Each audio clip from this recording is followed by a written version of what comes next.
A 200 million drug empire, a kingpin who ran his operation from behind bars, a wedding in Cancun paid for with dirty money, while the police closed in.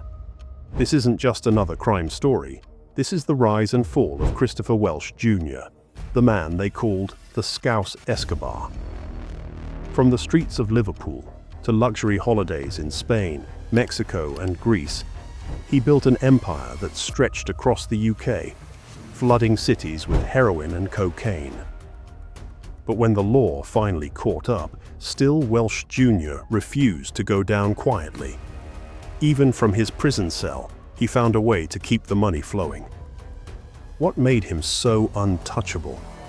And how did he manage to keep his criminal empire running, even after a 16-year sentence? Stay with me to the end, because this story isn't just about crime, it's about defiance, greed, and a man who thought he was above the law. But as we'll see, every empire eventually crumbles, and the price he paid was far greater than he ever imagined. Before we dive in, let me know in the comments, do you think criminals like Welsh Jr. ever really believe they'll get caught? Or do they think they're invincible? Let's discuss.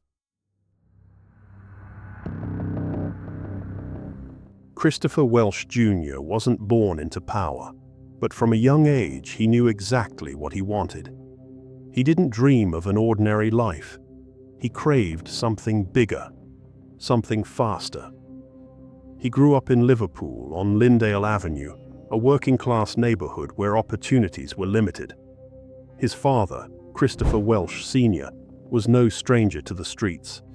He had no legal job, no steady income, just a hunger for wealth. The Welsh family weren't about the 9-to-5 grind. They didn't believe in pay slips or punching a clock.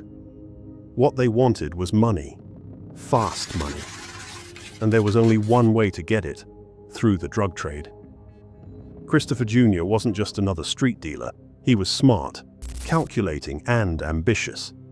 He didn't just want to sell drugs, he wanted to control the market. His inspiration? The most infamous drug lord of all time, Pablo Escobar. It wasn't just a nickname, the Scouse Escobar. It was a blueprint. Welsh Jr. didn't just admire Escobar's empire, he wanted to build his own. And soon, he did. By the early 2000s, his operation was growing. By 2011, it was unstoppable. But power comes with a price. And for every empire that rises, there's always a fall.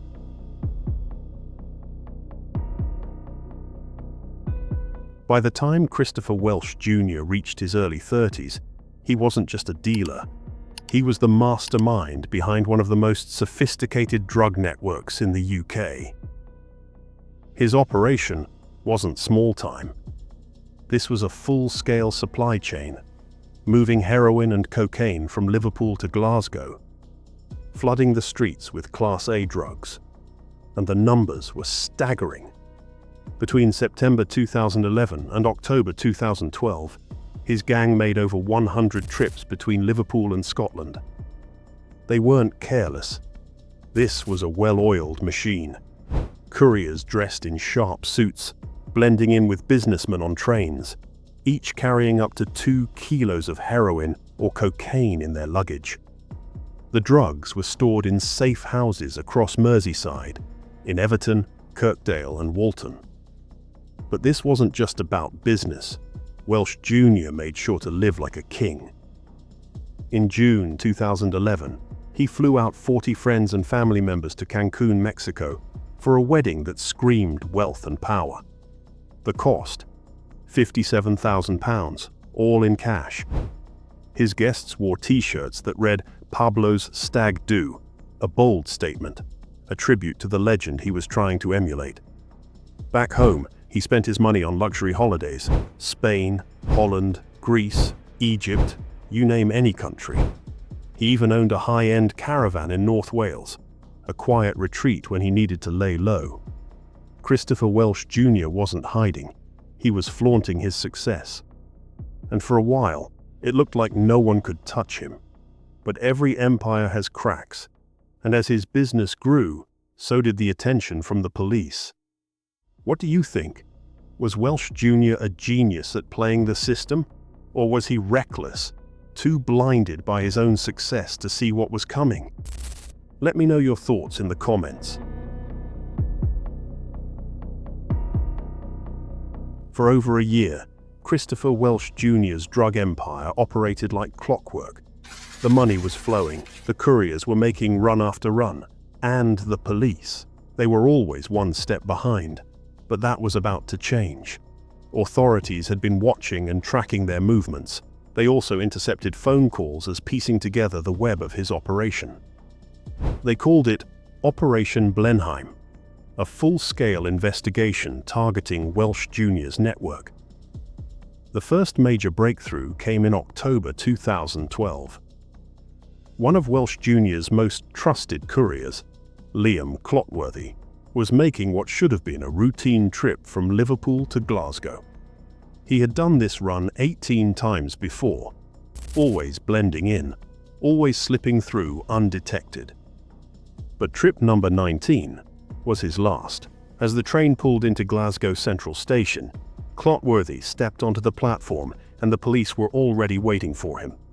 They moved in fast, no time to react. His bag was ripped open, and inside, over £1 million worth of heroin. In an instant, one of Welsh Jr.'s key couriers was off the streets.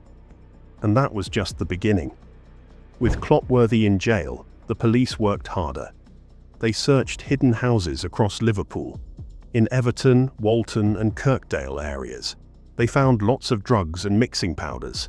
They seized a 10-ton press that used to process the drugs. They weren't just after the foot soldiers, they were coming for the mastermind. By the end of 2012, the police had tracked 111 drug runs, along with the mapping of all the safe houses and connections identified. The net was closing. Christopher Welsh Jr. had built an empire that seemed untouchable. But now, it was only a matter of time. By the start of 2013, Christopher Welsh Jr. was still living large. He had built an empire worth hundreds of millions, flooded the UK with drugs, and moved like a ghost through the system. But ghosts don't stay invisible forever. The police had everything they needed: surveillance footage, intercepted calls, financial records, and one by one, his network was falling apart. His couriers were in custody, his stash houses were raided, and his once loyal foot soldiers were starting to crack under pressure. The walls were closing in, and Welsh Jr. was running out of places to hide. In April 2013, Christopher Welsh Jr. was finally arrested. The trial at Liverpool Crown Court was swift, and the verdict was brutal. Welsh Jr. was sentenced to 16 years and 8 months. His father, Christopher Welsh Sr., was handed 15 years and 4 months. His right-hand man, Mark Shields, was given 14 years. In total, over 120 years of prison time was handed out to the top members of the gang, as police were tearing apart everything he had built. Luxury watches were gone. Hidden cash was seized. His high-end caravan in North Wales was confiscated. The empire he had built was crumbling, piece by piece. For most criminals, this would be the end of the story. A long prison sentence means game over. But for Christopher Welsh Jr., prison wasn't a cage. It was just another playing field. Because even behind bars, he was about to show the world he wasn't done yet. Within months of being incarcerated, Welsh Jr. had secured illegal mobile phones, his new tools of power. He wasn't just making calls to the outside world. He was running a full-scale drug operation from inside his cell. His second-in-command, Neil Sutcliffe, acted as his eyes and ears on the streets, ensuring that the supply of heroin and cocaine never stopped. Through encrypted calls and coded messages, Welsh Jr. directed drug shipments, controlled couriers, and even coordinated deals with Glasgow-based gangs. In one operation, a courier was caught with a Kellogg's cornflake box stuffed with half a kilo of high-purity cocaine, worth over £60,000 once cut and distributed. Another dealer was arrested in Glasgow, caught with nearly a kilo of heroin hidden in his car. The scale of his prison operation was staggering. Between 2013 and 2014, Welsh Jr.'s network moved an estimated £3 million worth of Class A and B drugs across the UK. Even behind bars, he was still making money, still controlling the game. But the authorities weren't blind to what was happening. Prison officers began suspecting that Welsh Jr. was up to something, and in October 2013, they raided his cell. They found mobile phones, SIM cards, and evidence that he was still running his empire. But the Welsh Jr. didn't flinch. To him, this was just another setback, a temporary inconvenience. By December 2013, his network was still alive.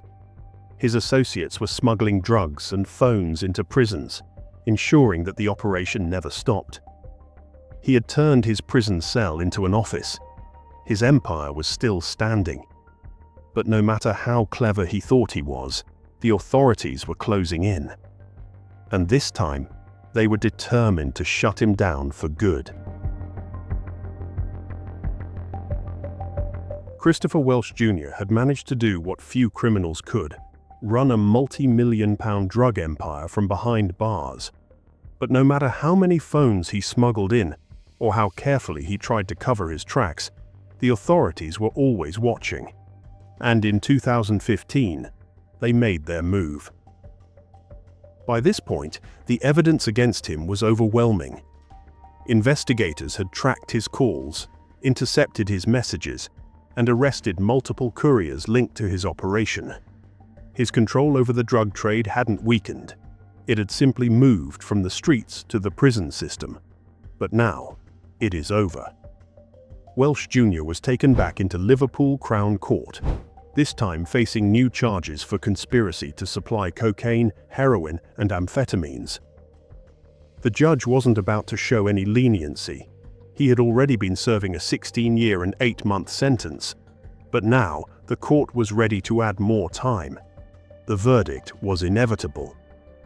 Welsh Jr. was found guilty once again, this time for operating his drug network from inside prison walls. The judge handed him an additional 12-year sentence, ensuring that he wouldn't walk free anytime soon. His second-in-command, Neil Sutcliffe, was sentenced to 14 years, and his Glasgow associate, John Reid, received 9 years and 4 months. Wendy Abraham, a key courier who transported drugs between Liverpool and Glasgow, was also jailed for 10 years and 6 months. But the authorities weren't just satisfied with putting Welsh Jr. away for longer.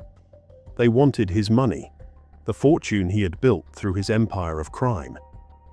The Northwest Regional Organised Crime Unit launched a financial investigation, tracking down hidden assets, seized cash, and luxury possessions. Welsh Jr. was hit with a confiscation order, a demand to repay £275,000 within 6 months, or face an additional 3 years behind bars. His father, Christopher Welsh Sr., was ordered to pay £150,000, with a warning that failure to pay would add 27 months to his sentence.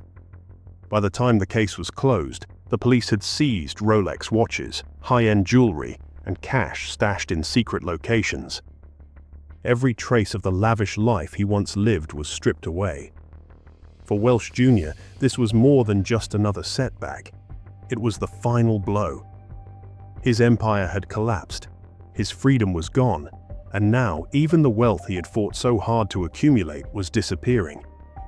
But even with a 28-year and 6-month sentence hanging over him, Christopher Welsh Jr. still wasn't ready to give up. Because in his mind, the game was never over. For most criminals, a 28-year sentence would be the end. But Christopher Welsh Jr. wasn't like most criminals. Even behind bars, he refused to let go of the empire he built. By August 2020, he was locked up in HMP Weymouth, but the game hadn't changed. A surprise search uncovered a mobile phone and SIM card, proof that he was still trying to stay connected. Authorities transferred him to HMP Berwyn in Wales, but the pattern continued. In April 2021, another search revealed yet another tiny Zanko phone and a hidden SIM card. This time, however, he wasn't running drug deals. His empire was gone. Instead, he used the phones to stay in contact with family, clinging to whatever was left of his old life. But for the prison system, a banned phone was a banned phone. In 2022, he was back in court, sentenced to another 6 months. With every failed attempt to hold on to the past, the walls around him closed in.